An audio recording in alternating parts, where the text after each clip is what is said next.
Latest সব থেকে বড় যোগদান যেটা এই এই এলাকার তৃণমূলের যিনি এমএলএ, সেই তৃণমূলের এমএলএ সাহেবের বিআই মশাই তিনি আজকে যোগদান করলেন। চক্রান্তটা ছিল এইটাই যাতে আমাদের সভা করতে না পারি আমরা। তার জন্য যেসব মাঠ আমরা চেয়েছিলাম কোনো মাঠ আমাদের দেওয়া হয়নি নানা অজুহাত দেখিয়ে। তারপরেও আমরা চ্যালেঞ্জ করে ফরিদপুরের এই কিশোর সংঘের মাঠ আমরা নিয়েছি। আমরা সেখানে সভা সফল কি বিফল আপনারা মানুষের সমাবেশ থেকে বুঝে নিন। এই সভা আরও কতগুলো কারণে সফল, সেটা হচ্ছে যে এই সভায় আমরা দেখলাম কংগ্রেসের সঙ্গে যারা ছিল একদিন, যারা কংগ্রেস দল ছেড়ে চলে গেছিল, যারা তৃণমূলের ছিল, প্রাক্তন সমস্ত পঞ্চায়েতের প্রধান তারা যোগদান করছে।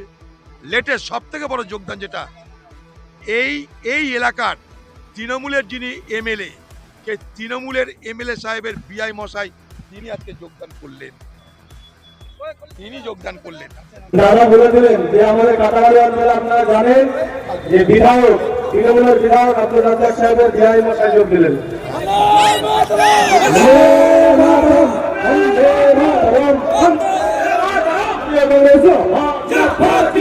আদিত্য